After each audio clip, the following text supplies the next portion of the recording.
You just became the richest human being in the history of civilization. Not a billionaire. Not even close. A trillionaire.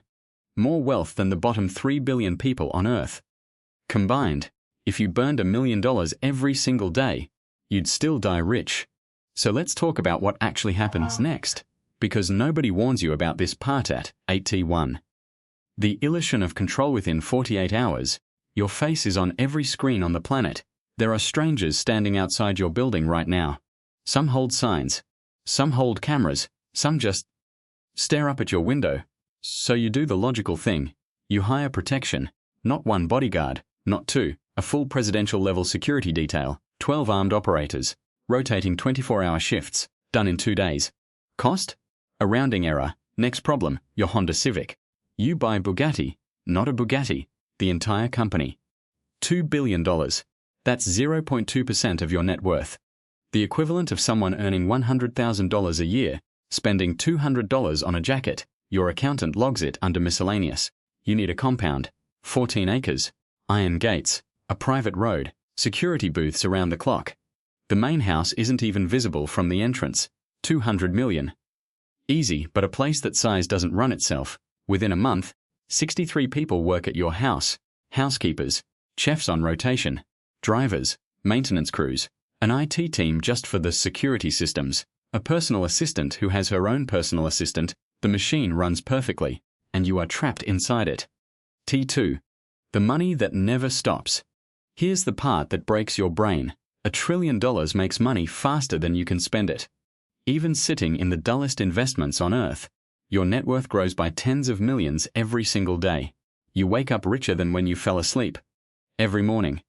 Without lifting a finger, so you spend. A Boeing 747, gutted, rebuilt into a flying penthouse. 400 million, a private island in the South Pacific, the largest private yacht ever constructed. Helicopter pad, submarine bay, full medical facility, movie theater, 600 million, and none of it makes a dent. You still want coffee. Just coffee. From the same place you've gone for years. Your security team needs 45 minutes of advance notice. When you finally walk in, the barista's hands are shaking. Someone in the corner is filming you from behind a laptop. Every conversation stops. The coffee tastes exactly the same. Everything else is different. You stop going. Act 3. The Lasuitsu write a check, $500 million. Disaster relief. The media covers it for half a news cycle. People are grateful for about a day. Then they want more. They always want more. But the strangers aren't the problem. The problem is the people who know your name. 17 lawsuits in 6 months. An old business partner claims you shorted him on a deal 9 years ago. A woman in Arizona says you promised her $10 million at a fundraiser in 2019. You have never been to Arizona. Your lawyers use the word frivolous, so often it stops sounding like a word. But every case costs 6 figures to fight. Every case puts your name in a headline. You settle 3 of them, not because they have merit, but because fighting them publicly costs more than writing the check. $1 million here. 2 million there.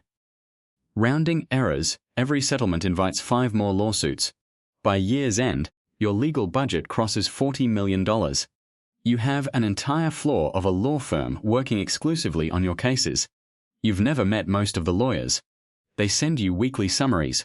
Pages and pages of people willing to lie in a courtroom for a fraction of what you have. Act T4. The people you thought you knew, then you meet her. Sharp. Funny in a way that catches you off guard. 3 weeks in, it starts to feel like something real. Then you notice things. She mentions your island in a conversation you never had with her. She knows your pilot's first name. She knows which car you prefer for the city. Small things. Things that mean she looked you up before you ever met. Of course she did. Everyone does. But now there's a question sitting behind every single moment with her. Does she like you? Or does she like this? Once that question gets in your head, it never leaves. 2 weeks after you stop calling, a tabloid runs it. Inside the Trillionaire's secret romance, photos from the restaurant. Photos of her leaving your compound. A quote from a source close to the couple. You didn't sell it. She didn't sell it. A waiter did. A valet. Someone who saw you together and picked up the phone. Her name is everywhere now. Her face. Her job. Her apartment building. Strangers send her threatening messages. She had a private, normal, anonymous life before you. You erased it by sitting across from her at dinner. You send an apology. She reads it. She doesn't respond. State 5. Blood. Then comes the story you didn't see coming. Someone from your past sells a story to a magazine. Old photos. Private conversations. A joke you made at a party in 2011, stripped of context, printed in a headline. Makes you look like someone you don't recognize. Everywhere in 48 hours, people who have never met you now have a fully formed opinion about who you are. Based on something you said in a dorm room 15 years ago, your crisis PR team tells you the same thing they always tell you. Don't respond. Responding makes it worse. So you sit behind 7 screens and watch someone sell your old life for $250,000. $250,000. That's what your past is worth to someone you used to call a friend. Then your mother calls on a Sunday morning. She asks if you're eating enough. She tells you about a bird that keeps getting into her garden. For 10 minutes, your shoulders drop. Your jaw unclenches. Then she mentions your brother. He didn't ask her to call. He never would. But he's behind on the mortgage, and the car needs work, and you have more money than some countries, and he's family. That afternoon, you send him a few million.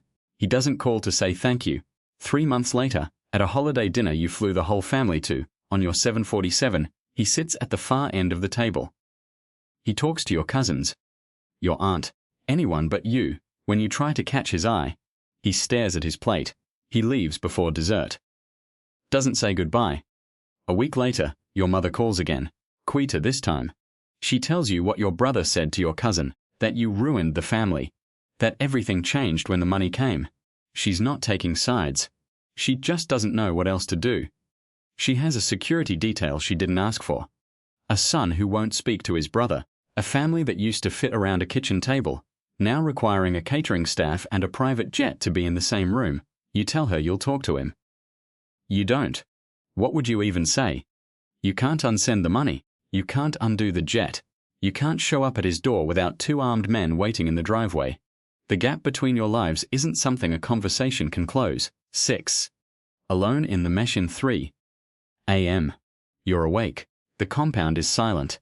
The 60-seat theater, empty. The library, empty. You walk the main hallway. The only sound is a mechanical hum. The security camera at the end of the corridor tracking your movement. You step. It follows. You go outside. The grass is cold and wet under your bare feet. You walk to the middle of the lawn, and you look up. Same sky you used to stare at when you were broke. Same stars. Same depth. Same silence. You used to lie on the roof of your old apartment building and stare at it for hours. The rent was late and you didn't care. The stars haven't moved. Everything underneath them has. You're back home now. Italy was good. You told your assistant. She smiled and nodded. Past the gate. Past the guardhouse. Past the pool you've used 3 times. Past the tennis court you've never touched. Past the wine cellar with bottles that cost more than most people's monthly rent. Into your office. 7 screens glow in the dark. Your portfolio, your companies, your calendar, a news ticker that mentions your name twice in the first 30 seconds. You sit down. Outside, security does a shift change. The groundskeeper takes the mower across the lawn. The chefs are preparing something no one asked for. Over 60 people work here. You are the only one who lives here.